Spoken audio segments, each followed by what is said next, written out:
Então, oficialmente, boa noite, sejam bem-vindos e parabéns por terem chegado, né, nessa noite em que a gente está passando aí por um período ainda conturbado, ainda está faltando combustível, tá? Mas vocês conseguiram superar as barreiras e os obstáculos e estão aqui compartilhando esse momento precioso com a gente.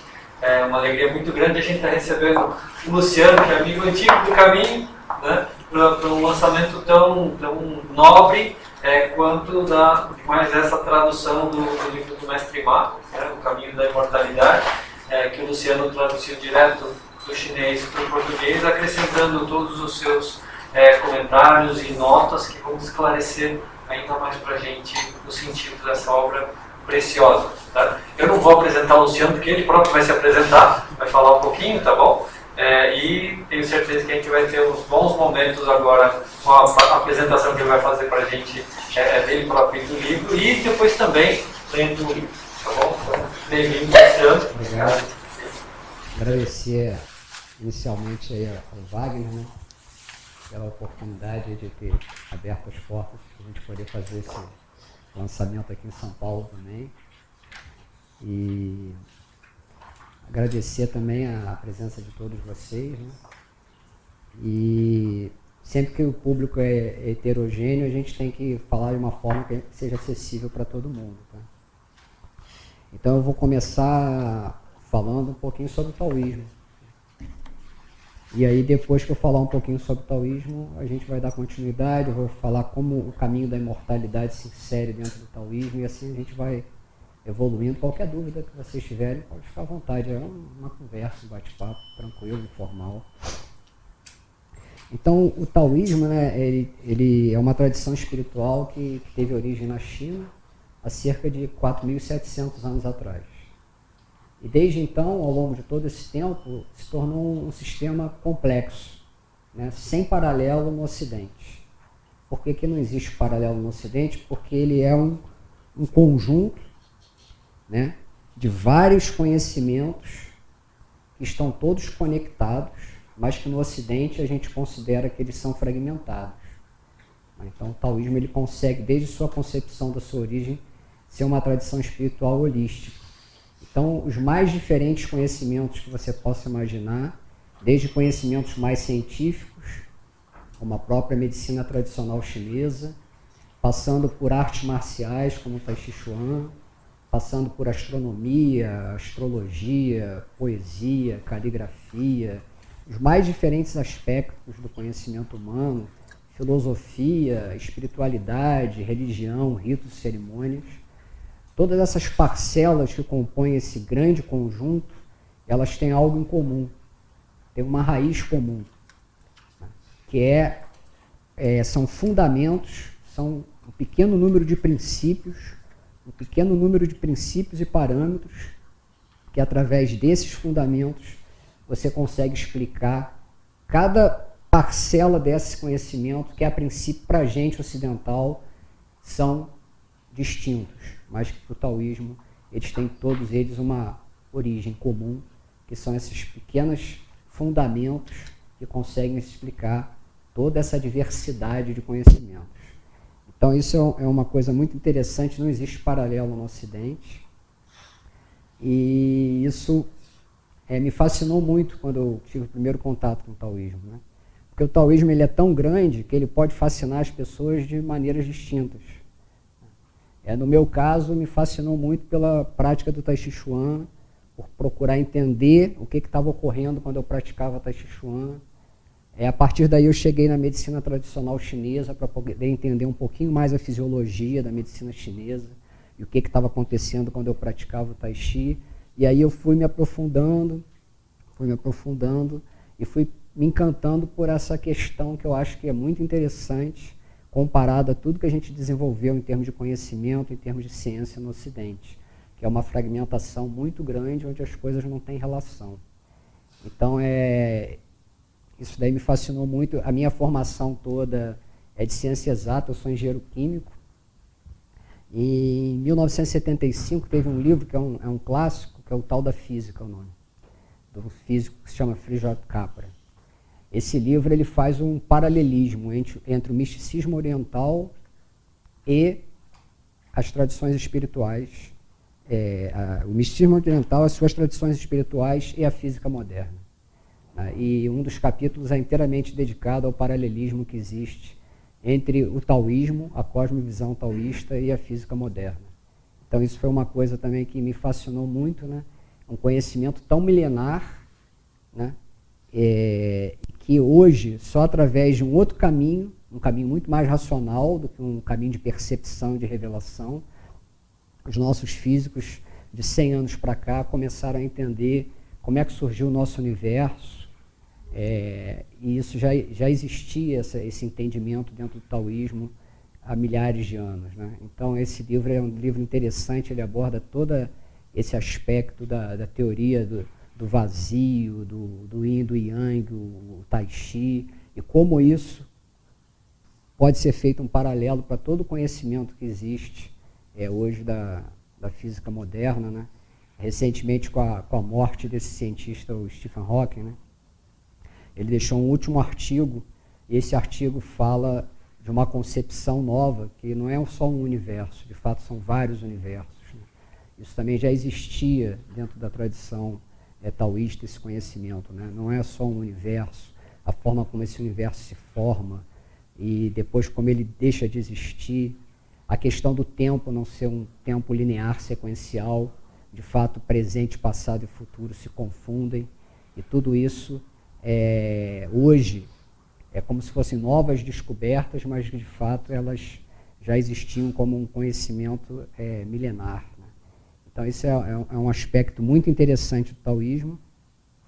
O taoísmo é muito rico, é muito variado, mas no caso desse livro aqui, especificamente, ele trata do ponto que é considerado o ponto central da tradição espiritual taoísta, que é a transformação pessoal, é a sua transformação espiritual, sua transformação pessoal, e é exatamente o caminho da imortalidade, que é esse centro, que é o ponto nevrálgico, que faz sentido para todo esse desabrochar, a partir desse única raiz, desse único tronco, de todas essas ramificações que você pode encontrar no taoísmo.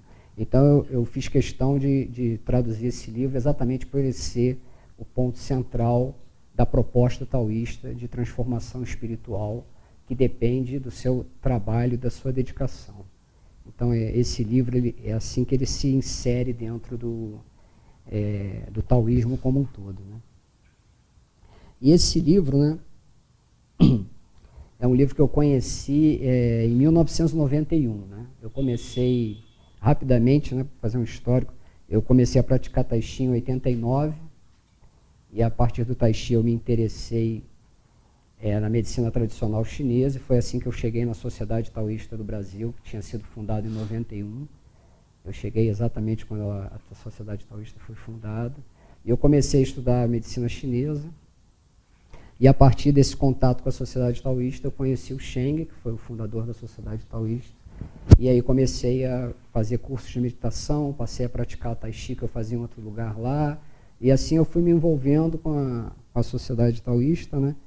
Então, e esse livro, o Cheng, esse livro foi escrito pelo mestre do Cheng, que era o mestre Ma. E esse livro ele foi escrito pelo mestre Ma em 1954. Em 1956, o mestre Ma disponibilizou esse livro só para os discípulos dele. Em 1991, o mestre Ma decidiu publicar esse livro. Foi no mesmo ano que o Cheng traduziu e publicou aqui no Brasil também esse livro, com o título de Alquimia Taoísta. O Cheng, isso é uma característica que diferencia as duas traduções, né? Eu traduzi da forma exatamente como está escrito. O que está escrito aqui, o caminho da imortalidade, registro de perguntas e respostas, é exatamente o que está escrito em chinês. O Cheng ele não teve vamos dizer assim, esse rigor acadêmico de querer fazer uma tradução rigorosa. Ele traduziu do jeito que ele acreditava que era o jeito que ia atingir mais as pessoas. Então, o termo alquimia taoísta, na concepção dele na época, era um termo que era mais adequado, apesar de não ser a tradução exata, do que a tradução exata. E a tradução dele tem essa característica. A minha tradução, até para poder dar uma colaboração diferente, ela procurou unir todo o conhecimento que eu tenho por ser da tradição taoísta, por ser iniciado e ter acesso a esses conhecimentos, e todo o conhecimento acadêmico que eu também tenho, e fiz uma tradução que, a princípio, atende públicos distintos. Desde um professor da USP, que é quase um sinólogo, né? Apesar de não ter um curso formal como existe no exterior, como mestrado, doutorado de sinólogos, mas ele pode atender tanto um sinólogo como um iniciado ou um leigo. Eu tentei fazer a tradução nesse sentido, né? Então, o livro, ele fala basicamente de uma técnica de meditação. Mas a técnica de meditação é tão simples que não daria para fazer um livro, né? A técnica de meditação é muito simples, né? Você simplesmente tem que voltar a sua atenção para a sua respiração. Não tem nada mais além disso, não? Você volta a sua atenção, a sua mente, a sua consciência para a sua respiração. É só isso. A técnica é muito simples. Então, por que tem um livro sobre isso, né?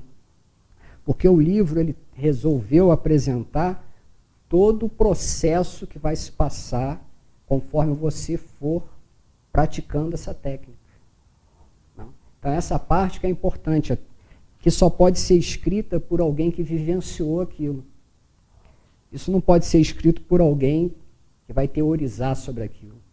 O mestre Ma, ele vivenciou todo esse processo. Na época que eu encontrei com o mestre Ma, eu tive com ele em 2000, lá em Taiwan.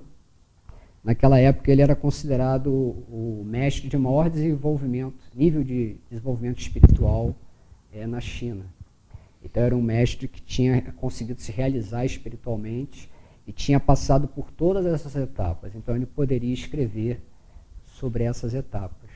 Então esse livro, de fato, ele fala de vários aspectos, né? Ele fala das grandes dúvidas do ser humano, né? Da onde eu vim, por que eu estou aqui, para onde eu vou. E fala como você consegue se libertar dessa questão de você estar num ciclo eterno de retorno, em que você vive, morre, vive novamente, e o livro trata disso, né? Dessa técnica de desenvolvimento espiritual, que em sua realização final você pode superar essa condição de prisioneiro desse ciclo interminável de retorno. Então, o que é interessante nesse livro é exatamente isso, é você perceber de uma forma didática todo o caminho que você tem que percorrer para você alcançar essa condição, né? E isso é muito diferente do que as pessoas costumam vender no Ocidente como técnica de meditação, né? Porque normalmente, apesar de ter seu valor, eu acho que divulga a questão da meditação, mas as pessoas acabam associando a técnica de meditação a algum benefício pessoal que de fato é secundário, ele não tem importância nenhuma. Então a pessoa dá um curso de meditação para executivos, né? Para eles terem mais lucidez e tomarem decisões melhores, né? Isso não é o objetivo real da meditação. O objetivo real da meditação é o que a gente procurou colocar aqui na capa do livro, né? A gente elaborou essa frase aqui, né? É o aperfeiçoamento do ser humano através da percepção da sua natureza original. O restante são efeitos secundários, é consequência.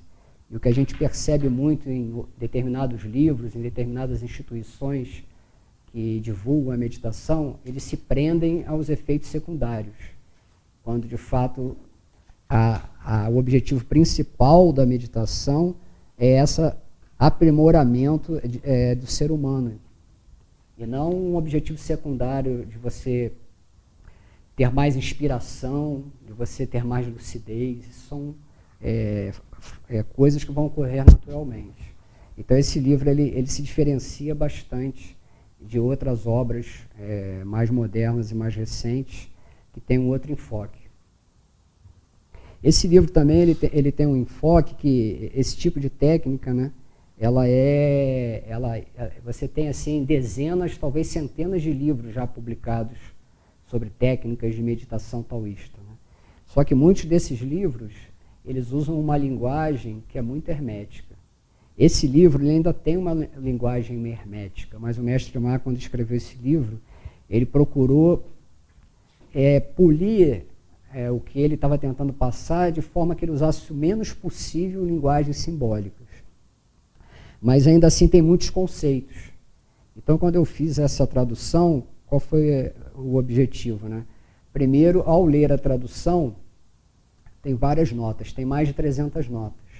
Então, a ideia, conforme você for lendo, quando você encontrar uma nota, e isso foi uma dificuldade com a editora, né? Porque um livro, as notas ficam ou no rodapé ou ficam ao final do livro. E eu não queria dessa forma. Eu queria que as notas ficassem imediatamente após o texto traduzido, para a pessoa ter acesso imediato. Porque a ideia da nota é que, apesar de você não ser versado nem no mandarim, nem no taoísmo, ela te passe a percepção de alguém que está lendo e que é versado no taoísmo, tem conhecimento profundo do taoísmo e também do idioma.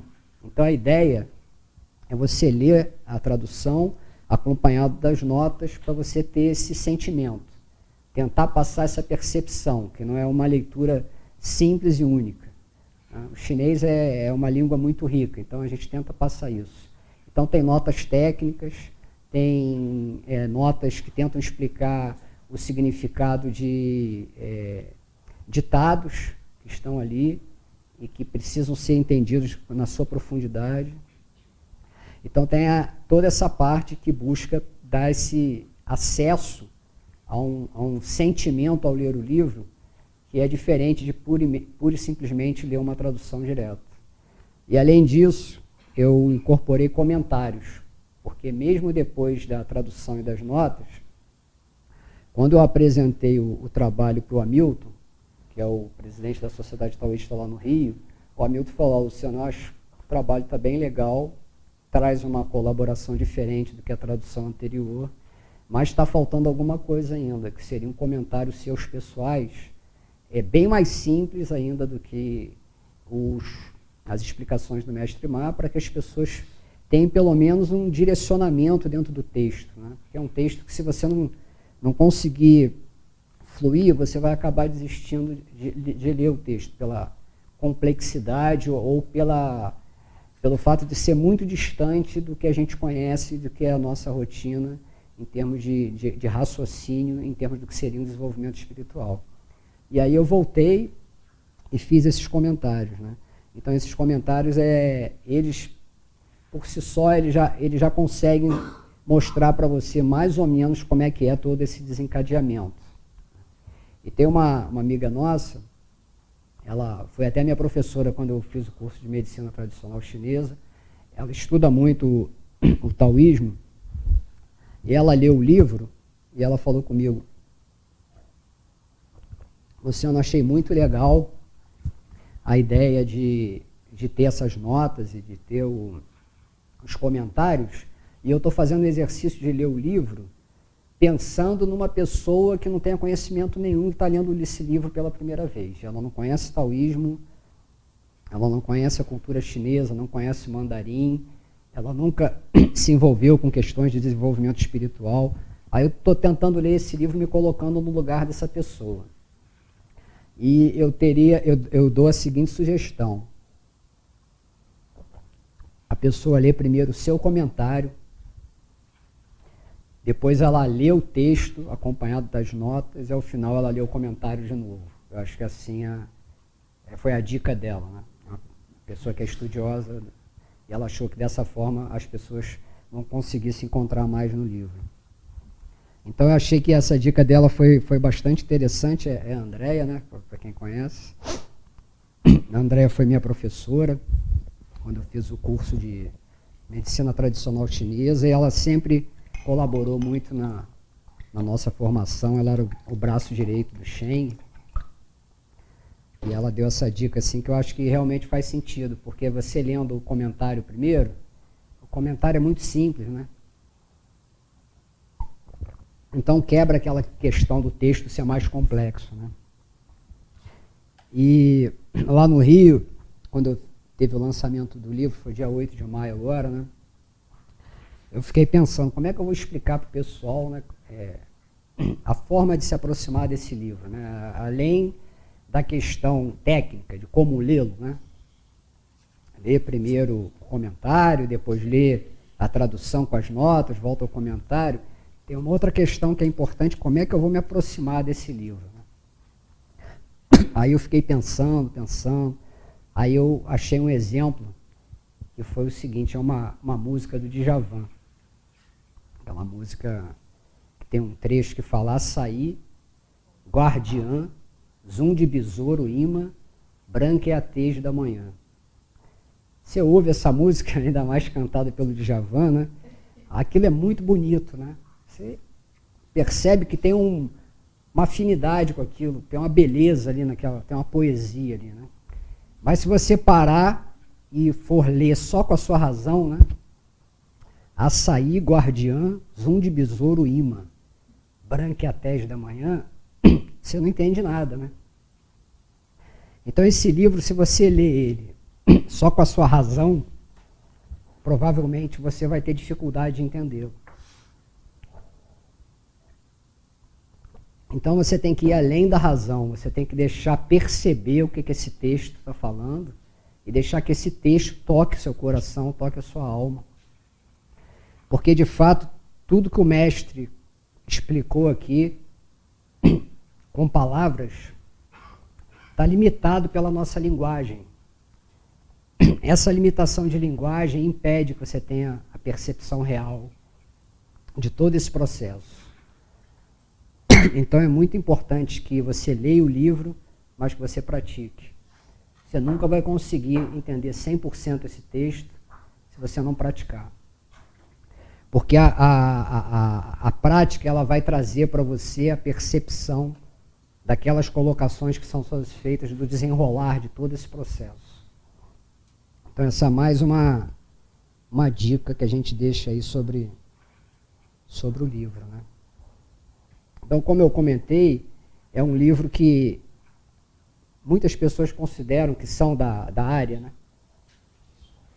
Está me dando... Obrigado.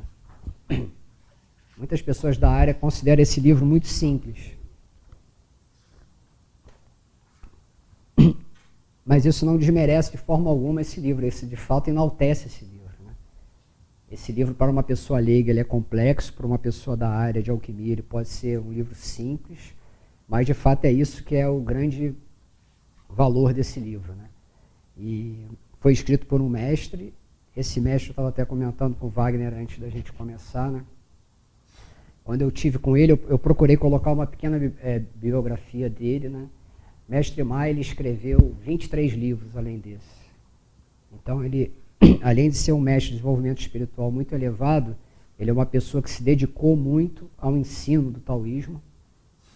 Ele foi o professor titular da cadeira de meditação do China Taoism Institute, que foi onde eu, o Wagner e o Hamilton estivemos para ter o reconhecimento do taoísmo no Brasil.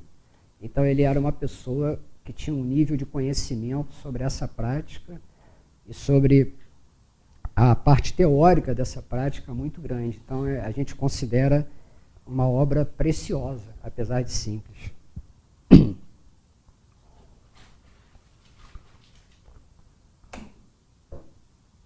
E aí a pessoal às vezes fica me perguntando, mas você vai traduzir só esse livro do Mestre Ma, né? Ele escreveu outros 23, né? A gente ainda tem que processar muito esse livro, né? Mas ele tem vários outros livros bastante interessantes, tá? Inclusive o último que ele escreveu em 2000. Então é o livro mais recente dele. Esse livro, o nome é Trilhando o Grande Caminho. É um livro que ele consegue ser ainda bem mais simples que esse.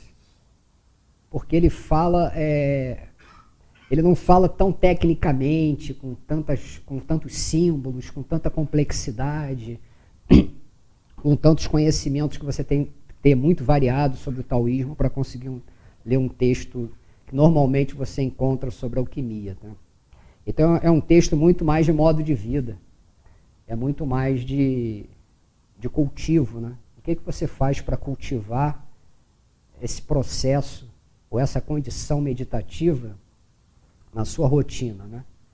Além daqueles, cada um com a sua possibilidade, daqueles 10 minutos, daquela meia hora, ou daquela 1 hora que você reserva de 24 horas no dia para você sentar e aplicar a técnica, que é muito simples, que é só você voltar a sua atenção para a sua respiração.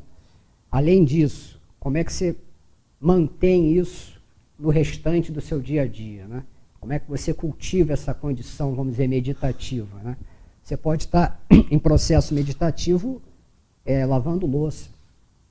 Você pode estar em processo meditativo fazendo coisas simples da rotina do dia a dia. De fato, a gente busca de forma intencional isso, mas conforme você vai evoluindo na técnica, você vai incorporando de alguma forma essa condição meditativa em cada atividade da sua rotina. E o que seria isso? Seria você não ficar vivendo como a gente vive, disperso, né? Pensando em várias coisas ao mesmo tempo, toda hora lembrando do passado, projetando o futuro. Seria a cada momento da sua vida você viver intensamente aquela condição que você está vivendo ali, sem projetar para o futuro, nem ficar lembrando do passado. Então essa busca desse processo meditativo contínuo, que vem naturalmente através da realização nessa técnica, você pode usufruir disso desde o início, quando você está tentando iniciar a sua prática de meditação, né? Então esse último livro dele, que eu estou pensando se é esse que eu vou traduzir ou não, é um livro muito mais nesse sentido, né? Trilhando o grande caminho, assim, mais na rotina da sua vida, do que falando de uma técnica de você ficar sentado, uma determinada postura, meditando. Então é uma das opções, né? Agora, voltando a esse livro, né, porque o próximo ainda vai demorar, né? Mas é como todo mundo pergunta, eu comento, né? Esse livro aqui ele tem vários aspectos interessantes, porque ao falar sobre o que acontece ao você aplicar essa técnica de meditação, você acaba abrangendo vários aspectos do taoísmo, que vão além da meditação. Então aqui nos comentários você vai ver que foram muito importantes trazer determinados conceitos que têm a ver com a cosmovisão taoísta, que tem a ver com a filosofia taoísta, que tem a ver não só com a questão da técnica em si, mostrando que o taoísmo é esse grande todo onde as coisas de fato estão interconectadas. Você não consegue separar as coisas. As coisas têm uma interdependência natural. Então isso é interessante também quando vocês forem ler esse livro. E o Mestre Ma, de uma forma menos simples, ele também coloca isso no texto, né? Essa questão do taoísmo ser muito abrangente, né? E um outro aspecto que é interessante é que esse livro ele abre uma possibilidade, como eu comentei, que até então as pessoas no Ocidente não tinham, né? Porque, como eu comentei, esse livro foi escrito em 54, em 56 ele foi disponibilizado só para os discípulos dele. E assim ficou até 1991, quando ele resolveu publicar esse livro e tornar essa informação pública. Então, uma das coisas que a gente teve cuidado, antes de decidir publicar esse livro, foi pedir autorização lá na China para o China Taoism Institute, se a gente poderia, porque o Mestre Ma já faleceu, né, se a gente poderia publicar esse livro por questões de copyright, etc. Então eles autorizaram a gente a divulgar a palavra do Mestre Ma, não só através desse livro, como através de outros livros que alguém possa querer traduzir, porque para eles o momento que a gente vive, as circunstâncias que a gente vive, são muito propícias para que esse tipo de conhecimento seja divulgado e que as pessoas possam se beneficiar desse conhecimento. Então, eu acho que é uma oportunidade única que a gente tem, né? A gente tem a primeira tradução do Sheng, Alquimia Taoísta, a gente tem a reedição dessa tradução, tem essa tradução nova agora, tem uma mestra que costuma vir aqui uma vez por ano, né, a Evo Ong, que também está dando uma aula interpretando o texto original. Na época, quando eu estudei esse livro, né, a ponto de decidir pela tradução dele, eu tinha a minha professora de mandarim que me ajudava, tinha o nosso mestre na China, de quando a gente esteve lá em 2006, que eu consultei ele. Eu tive sorte na época, procurando na internet, eu encontrei um fórum de sacerdotes taoístas na China. E eles me deram abertura e eu troquei muita informação com eles. Então, eles também me auxiliaram muito. Então, eu fiz esse trabalho de tentar decifrar os detalhes que, quando eu li, eu não tinha entendido, para poder trazer essa informação disponibilizada para as pessoas. Então, esse livro ele reúne todas essas... Não é só conhecimento meu próprio, por eu estudar o taoísmo desde 89. Várias pessoas colaboraram. E ele reúne todo esse conhecimento para tentar trazer a melhor explicação possível sobre essa obra, né? Então, basicamente, essa que é a história do livro, né? E a gente podia interagir um pouco, se vocês tivessem alguma pergunta, alguma curiosidade sobre o livro. Eu não queria te parabenizar Obrigado. pelo caminho. Eu também sou apaixonada pela China e muito começou quando eu conheci o Wagner, conheci a Sociedade Taoísta. Eu acabei de retornar da China, passei no ano passado 4 meses lá e concordo contigo sobre a não complexidade da língua. Eu não falo chinês e eu me virei, eu não sei, tipo, aconteceu. Quando você se abre, as coisas acontecem e, com palavras-chave, claro. E quando nada dava certo, o aplicativo também funciona. Né? Hoje em dia ajuda muito. Então, é possível, e é um orgulho, com certeza eles devem estar muito felizes de ver um brasileiro traduzindo uma obra original chinesa, que deve ser uma complexidade. Você falou que o seu caminho começou em 89, eu fiquei muito curiosa pelo seu caminho, porque eu acho que quando você fala do seu livro, há uma bibliografia vasta, então o teu diferencial é você, é o seu caminho, porque eu li um texto assim, não importa, não tem, a gente tem o Tao Te Ching, tem alguns livros, mas cada um vai ter o seu caminho, a sua percepção, a sua prática. Então, eu não sou você, você não é Jesus, você não é Buda, cada um tem o seu caminho, as suas percepções. Então, acho que isso é um grande diferencial do seu livro, deve ser. Então, você focar nisso, e que bom que o teu mestre Milton te sugeriu isso, vai ser o seu diferencial, com certeza. Esse livro pegando carona que você comentou, né? Ele é um livro que, lá na China, você tem, por exemplo, um sacerdote taoísta, né? E você tinha, por exemplo, um mestre leigo, que a gente chama. O mestre Ma, ele era um mestre leigo. Então, na China é comum, né? Toda pessoa, como já foi há 100 anos atrás aqui no Brasil, né? Toda pessoa tem um altar em casa, eles cultuam muito antepassado. O mestre Ma tinha um altar, mas ele era considerado um mestre leigo. Inclusive, lá na última página, tem uma foto minha com ele, em frente ao altar da casa dele, né? Mas ele é considerado um mestre leigo. Então, o que é interessante nesse livro, apesar de ser um tratado taoísta, um texto taoísta de desenvolvimento espiritual, é que é uma prática de desenvolvimento espiritual que não está necessariamente atrelada a uma questão religiosa do taoísmo. Qualquer pessoa, de qualquer religião, ou que não tenha religião nenhuma, ela pode praticar essa técnica. Então, ela é uma técnica e é uma proposta de desenvolvimento espiritual que transcende a questão das instituições religiosas. Então, isso daí é um aspecto bem interessante. Na minha percepção, que eu acho que eu passei muito pouco tempo, mas foi o que eu senti, eu perguntava para as pessoas se vocês tinham religião, e a maioria é comum aqui, é comum lá. Não tenho. Mas eu vi o taoísmo interno, sabe? É como você falou assim, é muito além.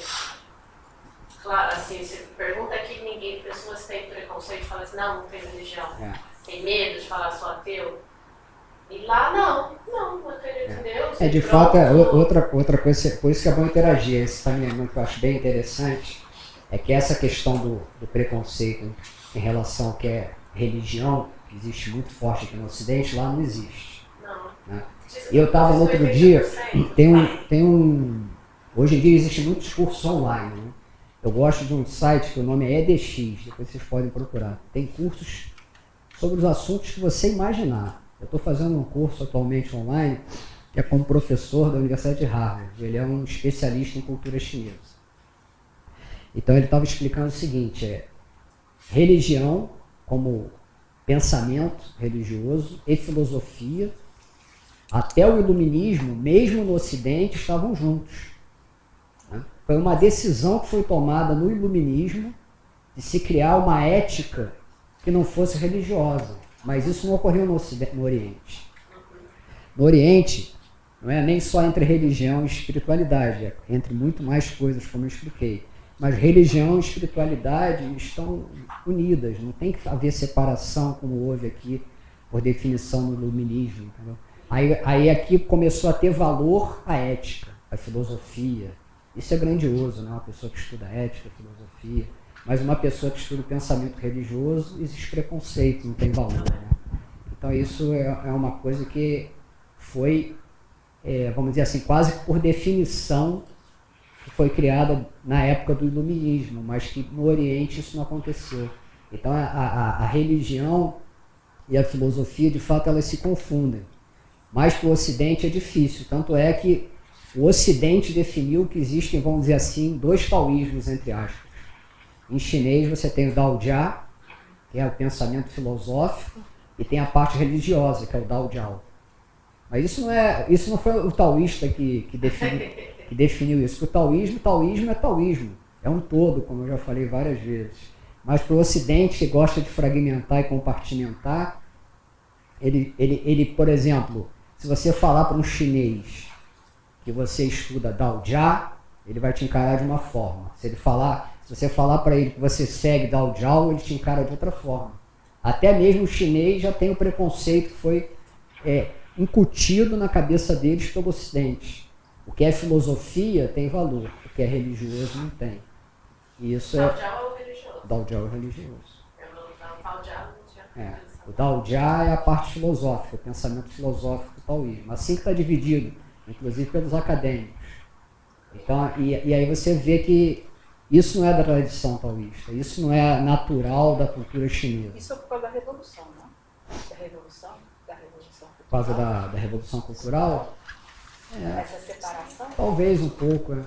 Eu acho que é mais influência do Ocidente, em termos de pensamento. Porque durante a revolução cultural não se tinha. Onde eu quero chegar assim, que para eles não importa, o que eu senti não importa, porque é tão profundo, é uma coisa tão deles que não é tempo. Ué, o que eu tenho que fazer? Tem que pôr roupa? Ah, tem que pôr roupa, bebo água quente, tem que fazer tai chi, faço tai chi, estou em comunidade. E quando eu explico, eu queria só chamar a atenção nessa palestra, de não menosprezar a palavra simples, porque é exatamente o que eu busco aqui, o que o Wagner sempre enfoca. Quando alguém pergunta o que é taoísmo, eu falo assim, observação da natureza, um leigo e pronto. E ter orgulho de mostrar um tautetinho pequeno do tamanho desse livrinho. Eu falo assim, é isso, não complica. Onde eu trabalho tinha uma pessoa que sempre falava para orientar, ele era um gerente, né, que orientava várias pessoas. Ele sempre dizia, o simples é bonito. Né, ele dizia isso para as pessoas, que às vezes as pessoas dão valor àquilo que é complexo. Né? E não necessariamente o que é complexo tem conteúdo. Né? Possivelmente a leitura vai ser muito fluida, sabe? Porque complexo tá bom, chega já de complexo. E aí eu fiquei também curiosa pelo seu caminho, né? O Wagner falou que não ia te apresentar porque você ia se apresentar. Aí você não se apresentou em essência, você deu algumas pinceladas. Rapidamente contei um pouco da história. Queria saber se você fez a transição, largou totalmente a engenharia. Não, porque no taoísmo... Só mais uma pergunta. Como a tua família encarou isso, não? Porque eu digo, por mim, eu não quero mais, eu já tirei uma licença do trabalho para fazer esse mochilão. Larguei, assim, desde que eu comecei aqui, consegui muito desapego, gastar muito menos dinheiro, economizar, e por isso fiz essa viagem. O meu irmão me provocou, quando o taoísmo vai entrar na tua vida? Eu já morava no centro há algum tempo, mas não abandonava o meu carro. Aí quando meu irmão me perguntou isso, eu falei, putz, é bonitinho, né? Hipster, taoísta, descoladinha, mas nunca vendi meu carro. Eu falei, não preciso de carro. Vendi meu carro, fui para a China, fui para a Europa. Estou de volta aqui, o Wagner acompanhou meus e-mails. E é isso, é simples. Assim, é de verdade, eu saí do livro, é para a prática, e os mestres chineses falam, vá para a prática. Então, te respondendo, né, em todo esse meu processo, que já tem muitos anos, né, eu passei por uma fase que foi muito difícil para mim no trabalho, porque foi um momento em que as coisas que eu fazia no meu trabalho não eram as coisas que mais me enriqueciam como as coisas que eu fazia relacionadas ao taoísmo. E isso me incomodava muito, eu ficava aquelas 8, 9 horas lá, contando com a hora do almoço, né, incomodado, né, como se eu estivesse desperdiçando meu tempo, quando eu poderia estar fazendo coisas que me preenchiam muito mais, né. Mas eu dependia daquilo por questões financeiras, por questões práticas, e eu fui passando por todo esse processo, e hoje eu continuo trabalhando lá, eu já trabalho lá, estava comentando quando o pessoal chegou, há 31 anos e meio que eu estou lá na empresa.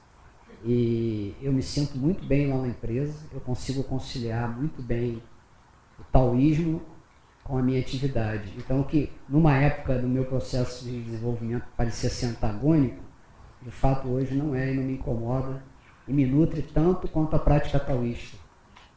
Porque eu aprendi que ao exercer aquela atividade, eu estou de alguma forma colaborando com a nossa sociedade, com aquela atividade que eu faço, e eu tornei aquilo um cultivo também, né? Então, até aproveitar que eu trouxe uma história aqui, que é uma história que eu gosto muito, que ela tenta exemplificar exatamente como é que você transforma cada atividade que você tem na sua vida num processo de cultivo, num processo de desenvolvimento espiritual, né? E antes disso, eu vou dizer para você, eu vivi momentos de muita angústia dentro do meu escritório. Hoje eu vivo, as 8, 9 horas que eu passo lá são momentos de alegria. Eu me sinto muito bem fazendo a minha atividade, e eu consigo compreender como é que ela se encaixa dentro do todo, e eu devo muito de fato a essa atividade, né? O fato de eu ter ido para a China 3 vezes, tudo isso teve a ver também com a minha atividade que me mantém financeiramente. Então, existe uma complementação, né? E ela não me impediu em nenhum momento de fazer as coisas depois que eu gostaria de fazer. Eu consegui adaptar a minha vida. Então, dar um exemplo hoje real, né? Falando de coisas práticas, né? O Rio é um caos em termos de trânsito, talvez tão ruim como São Paulo, que antes São Paulo era famoso como o pior trânsito, eu nem sei se o Rio já ultrapassou, tá? Então, o que eu faço? Eu fiz um acordo, porque o meu trabalho permite isso. Eu chego às 6 da manhã no meu trabalho. Eu não pego trânsito nenhum. Acordo às 5, 5 e meia eu chego, saio de casa, às 6 horas eu estou no trabalho. Às 3 da tarde eu posso sair, porque eu já cumpri as minhas 8 horas. Às 3 da tarde eu chego às 3h40 em casa. E eu tenho até às 10 da noite para fazer tudo que eu gosto. Então, é uma questão de você conseguir se adaptar também. E você passar a não sentir aquilo como um peso que você está carregando. Aquilo ali passou a ser uma coisa que eu gosto de fazer, e eu adaptei aquilo para eu conseguir fazer as outras coisas que são importantes para mim também. Transformando tudo que você faz no seu dia a dia em uma forma de cultivo espiritual. Porque se você, por mais que você seja uma pessoa dedicada e você seja muito boa na técnica, se você sentar 1 hora para meditar e você medita, você é o mestre da meditação, né? Você consegue manter tanta atenção na sua respiração, que, como você vai ver aqui depois esse texto explica, você alcança um estado que se chama de fixação. Não existe mais atividade cerebral nenhuma, intelectual nenhuma. Sua consciência está totalmente voltada para o seu sopro. A sua respiração física deixa de existir. Você não depende mais da respiração física. E você consegue fazer isso durante 1 hora. Se as outras 23 horas você estiver totalmente desconectado disso, você vai perder.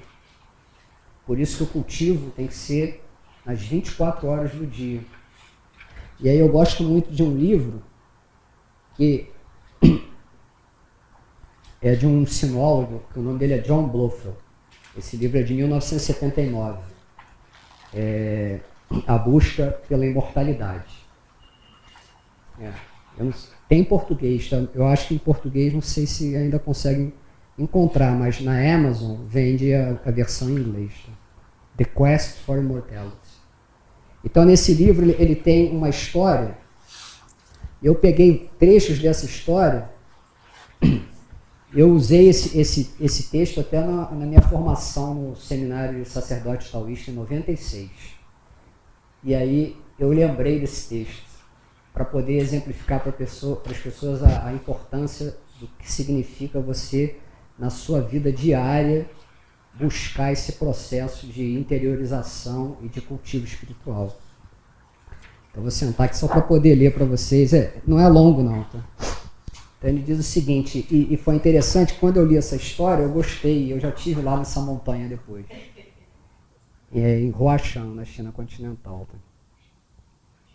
Então, no inverno de 1935, encontrava-me perto de Huashan. Decidi explorar as imediações.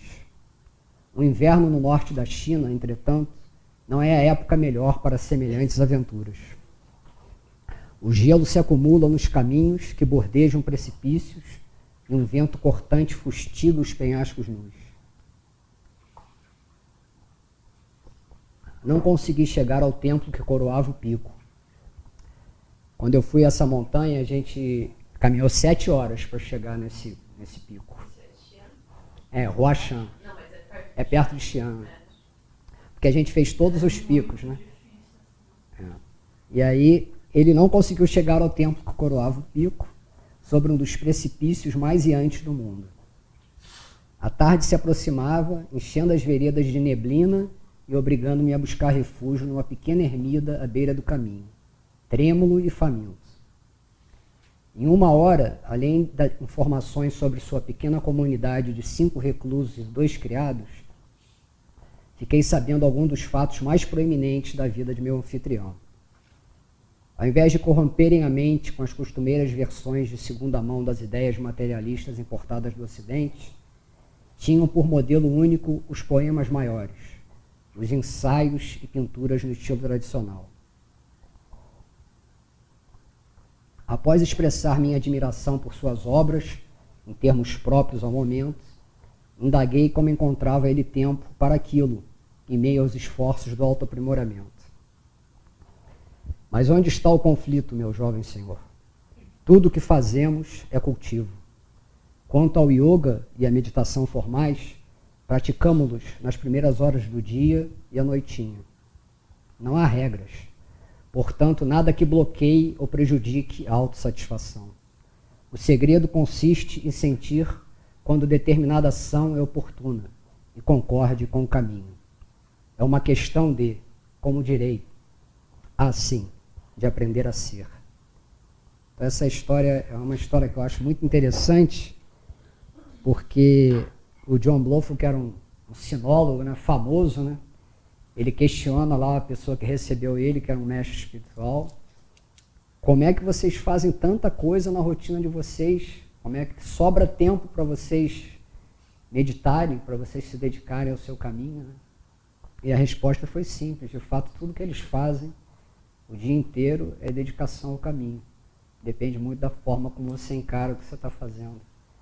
Então, mais uma vez, voltando ao que eu falei, não adianta você meditar 10 minutos, meia hora, 1 hora. Essas outras 23 horas do dia, você está fazendo tudo contra. Né? Então, você tem que buscar esse aperfeiçoamento do ser humano, como fala na capa do livro, né? Através do resgate da sua natureza original. A sua natureza original, ela é uma natureza que permite essa integração completa com o todo. Né? Não é só naquele momento. É outra história interessante, né, que era o Sheng que gostava de contar para a gente. O discípulo, ele decidiu que ele ia praticar agora de forma intensiva. Né? Então ele foi e se retirou para a montanha. E ele foi praticando, ele foi evoluindo na técnica, cada vez ele estava no nível mais alto dentro da técnica, até que ele percebeu que, como efeitos secundários, ele começou a ter percepções e poderes como se fossem mágicos. Até que um dia ele nem acreditou, mas ele percebeu que ele estava flutuando. Ele era capaz de flutuar. E aí, depois de muitos anos isolado nessa montanha, ele começou a flutuar, flutuar, flutuar, ele ganhou altura e ele foi voando. Ele foi voando, até que ele passou pela cidade mais próxima que tinha daquela montanha onde ele estava isolado há tantos anos. E aí ele começou a observar aquela cidade, até que ele viu uma moça muito bonita. E quando ele viu aquela moça muito bonita, ele só lembra quando ele levantou do tombo que ele levou. Por que isso, né? Porque ele, de fato, ele estava se enganando naquele isolamento. E o taoísmo tem uma proposta totalmente diferente. O taoísmo propõe que você viva profundamente a vida sem ser prisioneiro da vida. Você não se isola da vida, né? Você aprende a fluir na vida. Então, eu gosto de fazer vários esportes, né? E aí, para poder falar com grupos distintos, a gente tem que buscar exemplo didático, né? Então, para você falar com um surfista, você tem que falar a linguagem do surfista, né? Então, não adianta você brigar com essa onda que está famosa agora, lá de Nazaré, em Portugal. A onda tem a altura de um prédio. Não tem como. O que adianta fazer é você saber surfar aquela onda. Então, aquela onda, na concepção taoísta, aquela onda é o grande destino. Você não tem livre-arbítrio sobre aquilo. O que você tem livre-arbítrio é a forma como você surfa. Esse é o que nós chamamos o pequeno destino. Então você pode fazer, sabendo surfar, o grande destino, fazer do pequeno destino que é o seu, o grande destino. Agora, se você quiser lutar, você não vai conseguir. Então o que você tem que fazer ao resgatar essa condição original é conseguir se integrar ao todo, saber fluir. Aí sim você vai estar vivendo cada momento da sua vida, independente da atividade que você está praticando, você vai estar, de fato, vivendo o que a gente chama um modo de vida taoísta. É saber surfar a onda e não brigar com a onda. E cada onda que vier vai ser diferente, você vai ter que se adaptar àquela onda. Então é basicamente isso, né? A proposta taoísta como desenvolvimento espiritual, ela é ao mesmo tempo muito ousada e muito simples. Não tem muito segredo, né? O desenvolvimento espiritual puro do taoísmo não tem grandes visualizações, técnicas extremamente complexas, não tem nada disso. O que tem é essa busca de você tornar essa prática, de você se encontrar uma prática cotidiana, nas coisas mais simples que você realiza e nas mais difíceis também. Às vezes são nos momentos difíceis que é difícil ser taoísta. O momento fácil é tranquilo fluir, o problema é diante das dificuldades, né? Então é claro que isso a gente está falando é racional, então, mas aqui no livro a gente explica isso, né? No início existe uma intenção, né? Você coloca uma intenção de que você vai aplicar uma técnica porque você quer melhorar como ser humano, que você quer se desenvolver espiritualmente, você vai buscar racionalmente se integrar às coisas. E tem um processo aqui, que é uma etapa que a gente chama de refinamento do eu. Esse processo, no início, ele é totalmente racional, né? Ele tem intenção nesse processo. Mas conforme você vai se aprofundando na sua técnica, e você vai passando a naturalmente ter essa disposição, ele vai perdendo essa questão de ser intencional, até o ponto que ele não é mais intencional. Aí passa a ser natural. Então, uma das coisas mais importantes para o taoísmo é que você tenha naturalidade, que aquilo seja espontâneo, não seja uma fabricação da sua razão. Mas no início, para quando a gente dá o start, muitas vezes a fabricação da razão é importante. E naturalmente, lá na frente, as coisas vão se inverter. Isso vai passar a ser um processo muito mais natural para você. Tem mais alguém que... Se só ela que teve dúvida? Não é dúvida, é interação, né? É o seguinte, eu acho maravilhoso um livro produzido diretamente do chinês. Parabéns. Obrigado. Por esse trabalho. Agora, maravilhoso porque se você pega uma tradução que veio de um inglês que já foi traduzido, aquilo já foi transformado. E esse livro, traduzido por você, que conhece profundamente o taoísmo, esteve na China, conheceu o autor, eu acho que apesar de uma tradução não refletir exatamente o original,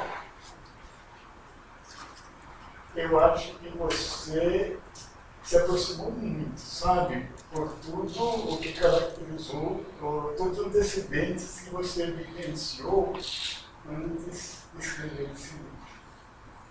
Obrigado. Maravilhoso saber que veio direto do chinês e por uma pessoa como você que esteve. Esse é um aspecto interessante que muitas pessoas me perguntaram, mas qual é a validade de ter outra tradução se já existe uma tradução muito boa, né? Eu acho que esse livro, ele tem a tradução do Shen, tem a minha, eu acho que ele vai ter outras ainda. Ah, já tem. Né? Porque eu acho que cada um que traduzir esse livro, ele vai poder trazer uma colaboração diferente. Claro.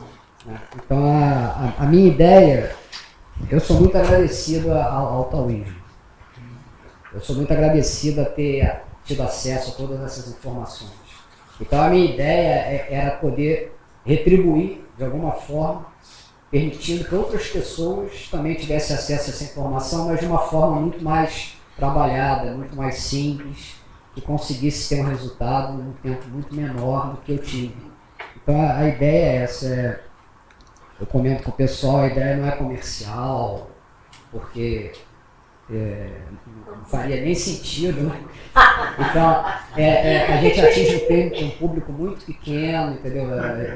A ideia é simplesmente abrir a informação para as pessoas terem acesso a outra visão, que eu achei que é uma visão muito interessante. A proposta do taoísmo e do desenvolvimento espiritual do taoísmo, ela é muito interessante, ela difere muito das tradições religiosas do Ocidente e abre uma perspectiva que, como o mestre Ma dizia, né, que as pessoas dizem, não, mas esse nível de desenvolvimento espiritual altíssimo, né, isso não é para qualquer pessoa. Não, medo e engano. Só existe um pré-requisito para você aplicar essa técnica, como o mestre Ma dizia. Você precisa estar respirando.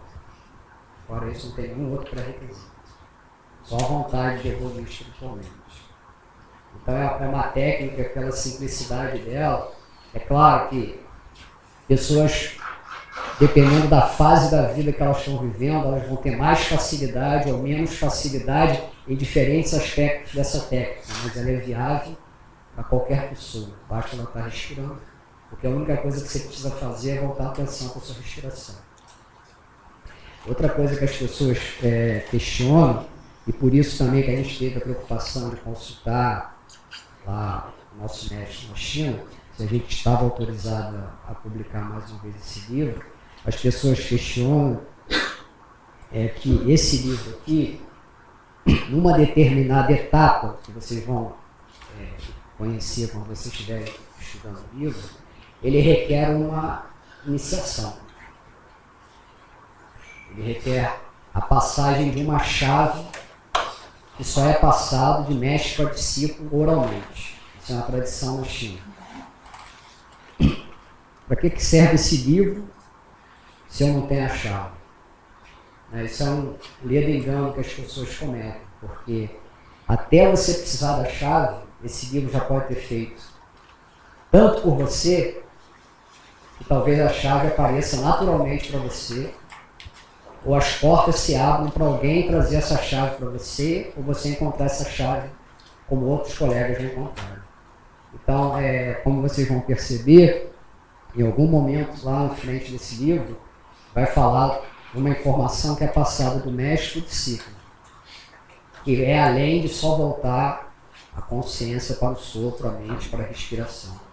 Mas não se prenda nisso, porque essa chave, o nível mais, assim vamos dizer assim, o nível mais primário e ao mesmo tempo o nível mais importante dessa chave é o que a gente chama no taoísmo de sinceridade do centro.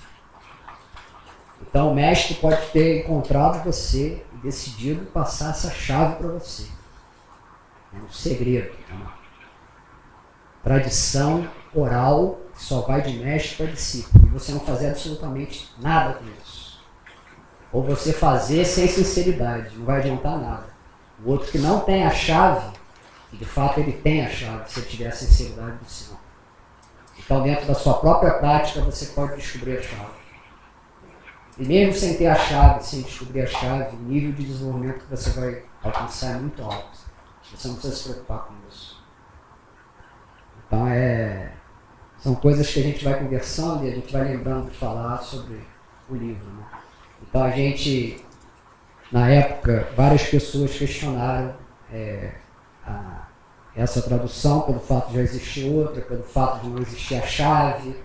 Isso, nada disso a gente considerou importante por causa disso que eu expliquei. Cada tradução traz uma colaboração diferente. E, de fato, se você tiver desde o início com a chave, que é a sinceridade do centro, você vai ir muito longe. Então não precisa se preocupar com essas questões. E o livro é uma tentativa, como eu já comentei, limitada pela linguagem, de explicar algo que você só pode vivenciar. Só se você praticar, só se você viver, que você vai entender. Então, existe uma linguagem metafórica que tenta ajudar o entendimento, ao mesmo tempo, às vezes complica o entendimento, porque faz com que o ocidental se distancie, porque a metáfora é muito forte. Né? A metáfora é o nascimento de um bebê. Então esse livro, em algum momento, ele usa dessa metáfora para mostrar para você que através dessa técnica você pode renascer. Renascer como um ser espiritual mais desenvolvido. Então a razão, ao ler isso, você vai tentar com essa metáfora, com as explicações, entender isso. Mas se você não praticar isso, não viver isso, você vai ter entendido parcialmente só o que esse livro está dizendo. Por isso a brincadeira lá da música do Djavan. Você tentar ler o livro e deixar perceber o livro, ao invés de só racionalizar, querer entender integralmente o que está escrito ali, que às vezes pode ser muito complexo para quem está começando. Mais dúvidas, mais perguntas? Não sei se é 8h20, a gente tem tempo ainda. Tranquilo. Eu vim aqui, o maior prazer de interagir com vocês, de trazer a minha experiência. Hoje, quais práticas corporais, além da meditação, você faz? Então, basicamente na minha rotina eu faço tai chi e medito. Alimentação? Eu sou vegetariano há 25 anos e vegano há menos tempo. É porque quando o pessoal chegou mais cedo, a gente foi conversando, né? Tem um colega aqui de empresa que já aposentou. Aí eu comentei que eu tenho um pouco mais de 31 anos que eu trabalho no Petrobras como engenheiro químico. Aí vem a pergunta natural, né? Quantos anos você tem, né? Então eu tenho 54 anos. E não é? Aí tem um colega que... Não, eu pensei que a pergunta natural é sobre a greve. Não.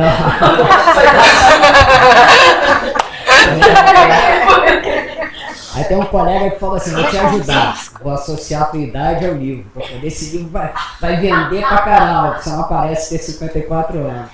Mas de fato a gente estava comentando, É bom você falar na sua apresentação. a gente estava comentando o seguinte, o quanto que você está bem, 30% é da sua genética. Então as pessoas acham que uma parcela muito maior da genética não é. No máximo, a nossa ciência já concluiu que 30% é a herança genética. 70% é administrável, está na sua mão.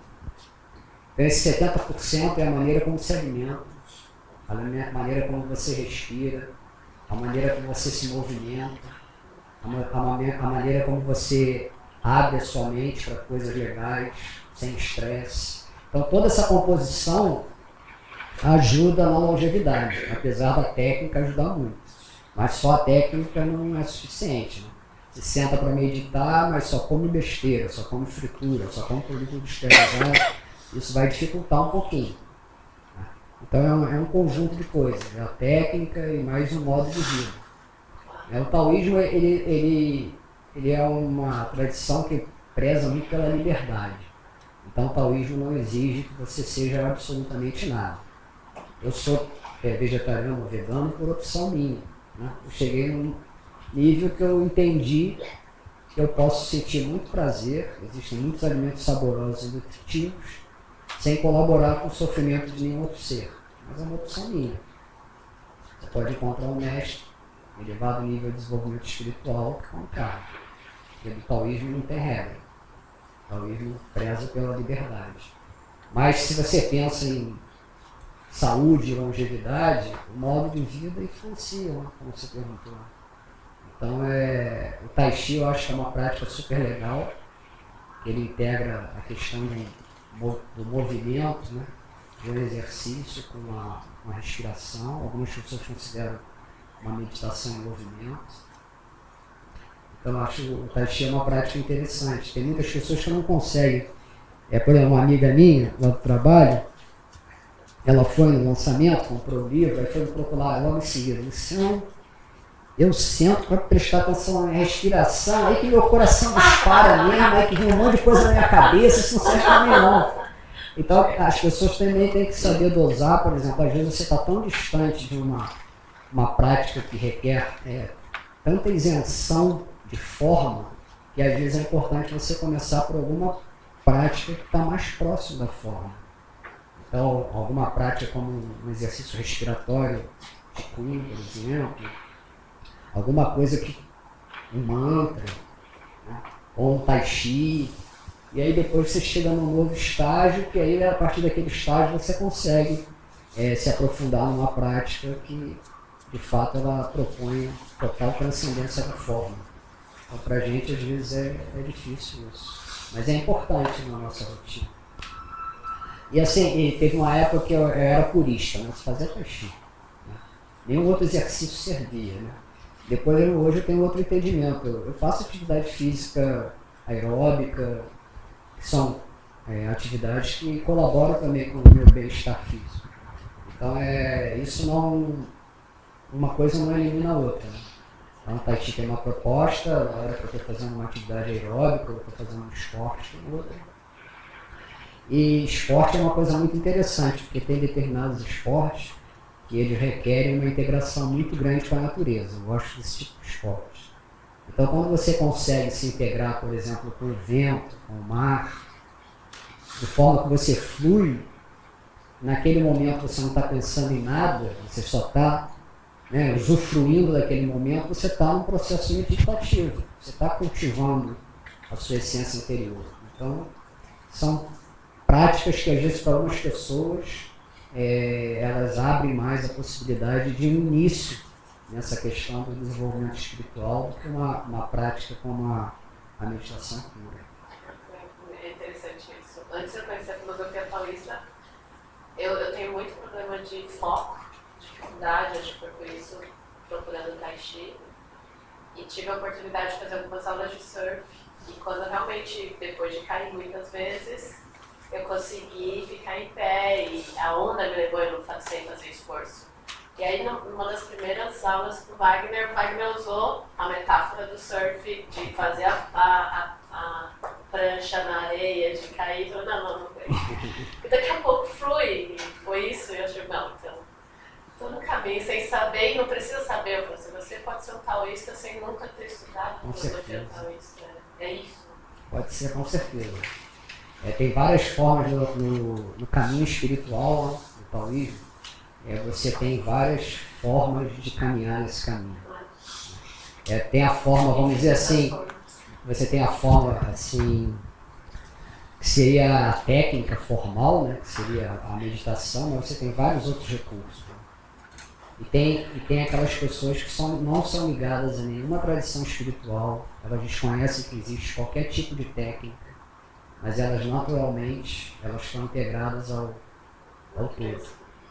E essas pessoas, elas têm um desenvolvimento espiritual alto também. Então tem espaço para tudo, não tem nenhuma regra rígida.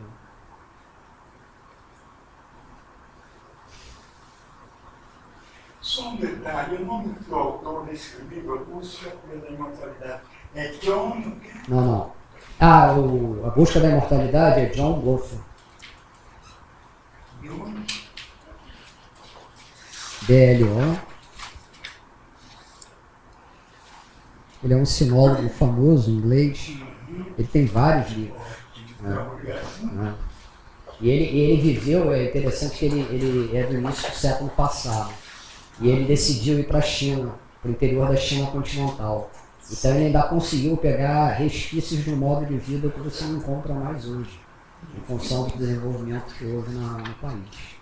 Então ele pegou resquícios mesmo, quando essas montanhas sagradas, elas eram habitadas realmente por pessoas voltadas para o caminho. Por exemplo, eu já fui, pela minha afinidade com o Tai Chi, eu já fui à montanha Udanshan, que é onde nasceu o Tai Chi. Né? Eu fiquei pensando, né, como é que esse cara, no início do século passado, deve ter encontrado essa montanha. Né? Porque deve ter sido muito diferente da forma como eu encontrei. Eu estive lá em 2002. Eu tenho certeza que se eu voltar lá esse ano, já está muito diferente. Porque a montanha ganha outra característica. Essa montanha é famosa no mundo inteiro. Né? Nos Estados Unidos e na Europa tem muitos descendentes de chineses que divulgam Tai Chi, que divulgam a cultura chinesa e o taoísmo. E hoje tem excursões, né, com dezenas e dezenas de pessoas, são grupos imensos que invadem o Udanshan. Não é uma crítica, eu acho que tem seu valor para as pessoas poderem conhecer. Mas não é mais aquela Udanshan que provavelmente esse autor encontrou quando ele visitou, nem é a que eu visitei em 2000, que você percebia um modo de vida que você não percebe mais. Esse autor ele tem livros bastante interessantes, ele realmente viveu. O outro autor que eu gosto muito é o Christoph Schipper, o nome dele. Ele é um Christopher Schipper. Ele é um sinólogo. Schipper, S-C-H-I-P-P-E-R. Esse cara, ele é um sinólogo, ele é um dos sinólogos mais conceituados no mundo.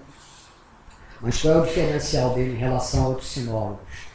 Ele, num determinado momento da vida dele, ele foi para a China e ele conseguiu espaço numa família de sacerdotes taoístas que acolheu ele. Então ele viveu com esses sacerdotes taoístas, ele foi iniciado por esses sacerdotes taoístas. Então os livros dele não são simplesmente uma tradução acadêmica dos textos que qualquer um pode fazer, está disponível no canal taoísta, qualquer pessoa que tenha conhecimento pode ir lá e traduzir. Os livros dele vão muito mais do que o conhecimento acadêmico da tradução de um texto do canon, porque ele tem essa vivência do modo de vida taoísta. Então ele tem um livro que infelizmente não tem em português, o nome é Taoist Body, o Corpo Taoísta.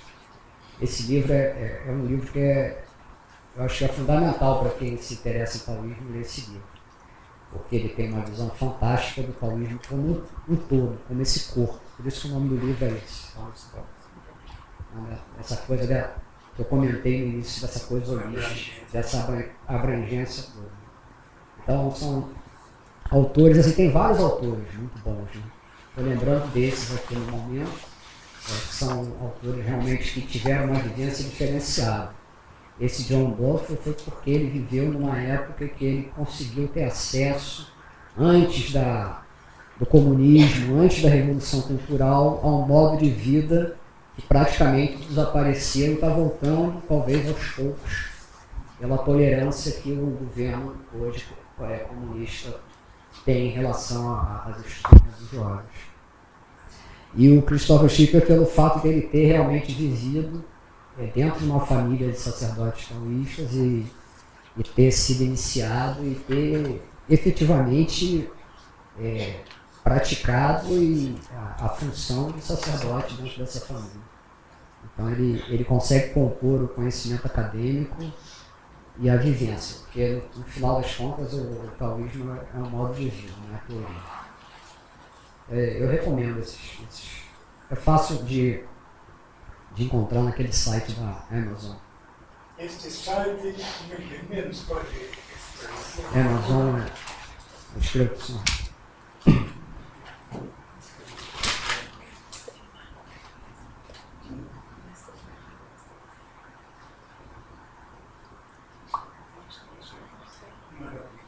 Agora, o mestre Ma, ele morava também na China? Mestre Ma nasceu, ele nasceu na China continental, mas como um número grande de pessoas, eles fugiram para Taiwan. Então, quando a gente conheceu ele estava em Taiwan. E ele de que região da China? De cabeça eu não sei, mas está aqui. Não, porque você está falando de como que é Hongshan, né? Não, Não, você estava falando ele não era natural de nenhuma dessas montanhas sagradas, não, mas... Aqui no prefácio, no próprio prefácio dele, diz que ele é do município de Guoyang, da província de Anhui. Aí se você entrar na... Eu já fiz isso, se você entrar no Google Maps, você encontra. Aí você se localiza. E você aprendeu chinês? Como é que você começou? Como é que... Então, são coisas que vão acontecendo assim, naturalmente. Ele que era o tradutor do chinês, não? Isso. Você... Isso. Então, o Wagner fala muito sobre você, tá? Então tá, estou juntando, perfeito. Tá. É que são coisas que acontecem assim, que eu sou muito agradecido pelas coisas terem acontecido assim, né? Então eu fazia tai chi, aí eu tinha curiosidade, porque eu era uma pessoa muito racional. Eu tinha curiosidade de entender a teoria daquilo, né? Eu fazia exercício, em um ano eu já fazia a sequência inteira do chiliano. Mas eu queria entender aquilo. E aí eu não achava, eu lia livros, o professor fazia pergunta, ele respondia, não ficava muito satisfeito. E aí eu trabalhava no Centro de Pesquisa da Petrobras, lá na Ilha do Fundão, no Rio de Janeiro, próximo onde fica o aeroporto internacional, no campus universitário. Aí eu trabalhava lá e na época eu era pesquisador e eu e a minha equipe a gente tinha que se especializar em estatística. Uma coisa que tem nada a ver com taoísmo. E aí a gente estava fazendo, a empresa contratou um instituto, né, e os professores desse instituto para a gente ser treinado dentro da empresa. A gente tinha aula o dia inteiro de estatística para ser aplicada na nossa rotina lá de trabalho. E aí o curso tinha várias etapas, um dos módulos caiu numa semana em que a Petrobras ela faz exclusivamente para valorizar o trabalhador, a segurança no trabalho, todos esses aspectos. E aí costumam ter várias atividades, são convidados palestrantes, etc. E aí eu olhei a programação e na programação tinha uma apresentação de Tai Chi Chuan. Então eu fiquei com vontade de assistir a apresentação de Tai Chi Chuan, né? Era de um professor muito conhecido na época. Pra você ter uma ideia, ele era professor num espaço que tinha na Universidade do Estado do Rio de Janeiro, na UERJ. Naquela época, aquele instituto ele tinha 600 alunos de Tai Chi. O professor Marcos Vinícius era famoso. E aí eu queria muito assistir a minha apresentação, só que eu estava preso num curso de estatística. Né? Aí eu fui falar com o professor. Falei, professor, está tendo uma semana aqui com vários eventos, vai ter uma apresentação de Tai Chi, né? E eu queria tanto assistir, seria possível propor para os alunos uma mudança no horário do almoço para eu poder assistir? Ele falou, pô, também tem interesse em assistir. Ele falou comigo. Aí eu falei, pô, que bom, vamos propor para a turma. Aí ele propôs. Isso é só no Rio. Aí ele propôs para a turma, a gente trocou o horário de almoço. E aí a gente foi assistir a apresentação. E aí quando acabou a apresentação, eu comentei, né, com ele, né, pô, muito bonita a apresentação, fiquei impressionado. Ele falou, não, realmente é muito bonita a apresentação, mas eu achei muito marcial. Ele falou assim, aí ele complementou, eu conheço um monge taoísta que dá aula na Praia do Leme, na areia, e ele faz os movimentos de uma forma muito mais fluida, não tem nada a ver com esse movimento marcial que foi apresentado aqui. Esse professor de estatística falou pra mim. Aí, Francisco Mourão, né, que chegou a ser vice-presidente da Sociedade Taoísta. No período que o Cheng ficou fora, ele até ficou como presidente da Sociedade Taoísta. Aí começou o diálogo, né, com o professor de estatística, né? Aí ele falou, não, eu conheço esse monge, aqui me despertou um monge. Isso aqui ano? Isso foi em 91, mais ou menos. Aí ele falou assim para mim, não, inclusive estou começando um curso de medicina tradicional chinesa daqui a um mês. Aí eu falei, é. Aí ele falou, não, eu até comento isso aqui, ele falou assim para mim, não, vai ser modular. Vão ser 3 anos de curso, mas são módulos. Eu vou fazer o módulo dos 6 primeiros anos, que eu luto karatê, e eu quero entender a fisiologia da medicina, como é que a energia flui nos meridianos. Fazer esse módulo de 6 meses. Eu falei, pô, eu acho que eu vou fazer esse módulo com você também. Aí ele me deu o endereço e foi assim que eu cheguei na Sociedade Taoísta do Brasil. E quando eu cheguei, eu saí do trabalho correndo, quando eu cheguei, tinham 2 pessoas fechando a porta. Essas pessoas que já estavam fechando. Era o Cheng e a secretária dele. Aí eu falei assim, pô, eu vim para me inscrever no curso de medicina chinesa. Aí ele olhou assim para mim, a gente está com pressa, não vou... Aí abriu a porta. Aí eu me inscrevi no curso. Então assim que eu cheguei na Sociedade Taoísta. E aí depois que eu já estava na Sociedade Taoísta, há bastante tempo, de novo lá na Ilha do Fundão, no campus universitário, não tinha nada a ver com o taoísmo, eu ia almoçar muito num trailer que tinha lá, que vendia comida natural. Aí eu ia caminhando, saía almoçar. E um dia eu vi num poste assim, Faculdade de Letras, primeiro curso de mandarim. Caramba, curso de mandarim. Aí cheguei e comentei no trabalho, né? Curso de mandarim e tal. Aí uma amiga minha, o que você não faz? Você já estuda há tanto tempo a cultura chinesa? Eu falei, não, isso é muito difícil, é muito complicado, não vou fazer isso não. Aí ela falou, não, faz. Ela insistiu comigo, né? Aí eu comecei a fazer o curso assim, quer dizer, as coisas foram acontecendo, foram batendo na minha porta, e eu sou muito grato por causa disso. Eu cheguei na sociedade por causa de um professor de estatística. Da Petrobras, né?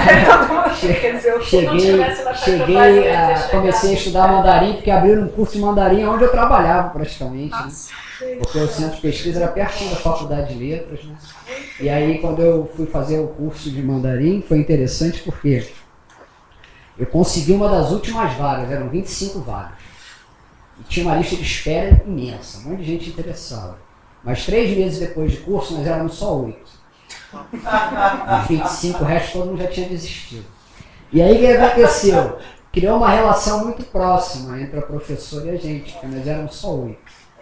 Né? Inclusive a esposa do Schenck era aluna junto comigo. Criou uma relação muito próxima. E o marido dela era o cônsul de Taiwan no Brasil. E aí eles começaram, que eles valorizam muito quando você se interessa pela cultura deles.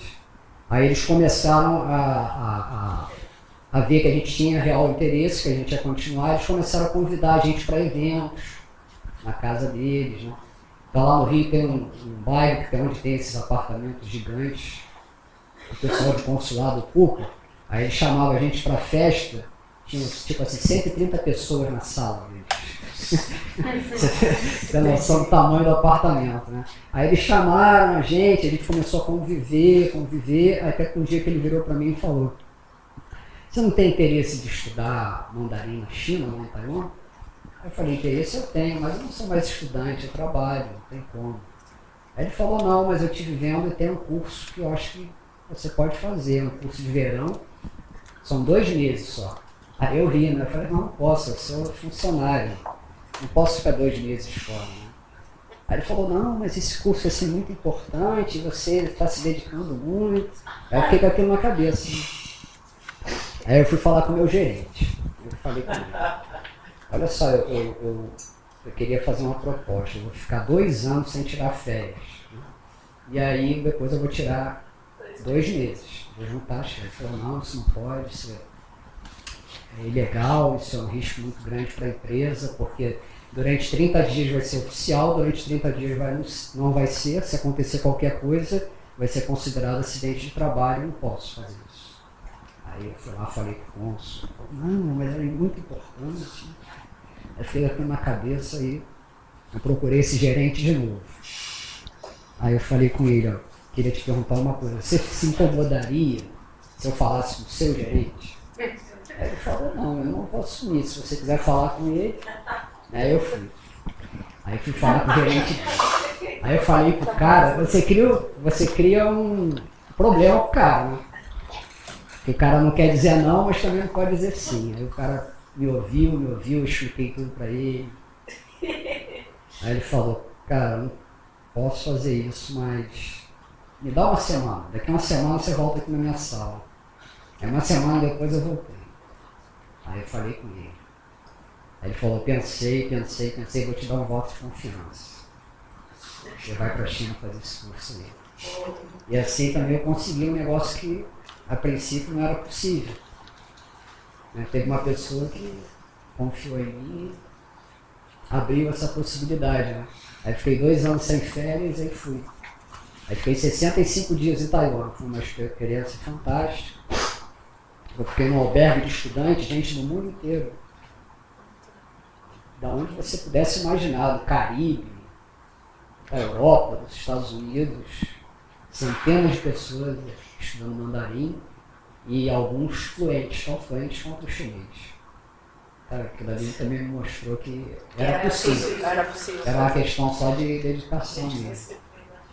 Mas essas coisas vão acontecendo, os caminhos vão se abrindo, por isso que eu comento, né? Começa na sua prática sem se preocupar.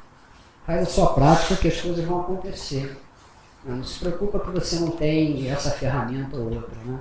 A ferramenta que você já tem hoje, que é muito simples de ser aplicada, ela está disponível. Aí você vai seguindo o seu caminho e as coisas vão se abrindo. Foi experiência pessoal, funcionou comigo, eu já vi funcionar com várias outras pessoas. Né? Nosso caminho lá também se abriu muito. Né? Quando a gente foi em 2006, eu, Wagner e o Hamilton, a gente foi com a intenção de ter um reconhecimento oficial, né? Porque o Shen era a nossa interface com o Instituto Taoísta Chinês. E quando a gente chegou lá, eu já tinha ido a Taiwan, então eu já tinha deixado tudo esquematizado para a gente. Né? E a gente chegou no primeiro dia e a gente foi para um lugar que era onde os estudantes ficavam, né? Uma espécie de albergue, mas muito legal. E a gente teve que pagar integralmente, pelo mês todo, esse albergue. E aí a gente tinha outros planos totalmente diferentes. Né? E aí quando chegou, o mestre encontrou com a gente e falou, não, vocês vão ficar aí não. Não, mas a gente já pagou, não, vocês vão ficar lá em casa. Aí eu falei, não, mas a gente já pagou, ele não. Aí ele falou lá com a secretarista, ela falou, não tem como devolver o dinheiro. Que a gente encontrou com ele 2 ou 3 dias depois que a gente chegou. Né? Não tem importância não, vocês vão deixar o dinheiro aí, mas vocês vão ficar lá em casa. E aí a gente ficou um mês prisioneiro do mestre, a gente treinava. O mestre morava num distrito, assim, é como se fosse São Bernardo para São Paulo. Né? E a sociedade taoísta lá era em São Paulo. Né? E a gente foi de metrô lá para a sociedade taoísta. Ele tinha que ir da casa dele de carro até lá, ele levou 2 horas no primeiro dia. A gente comprou cartão de metrô, a gente fez tudo, porque a ideia era assim, a gente ia morar nesse local, ele ia encontrar com a gente na sociedade taoísta e ia treinar a gente. Aí ele falou, não, vai ficar lá em casa. Tem tudo lá.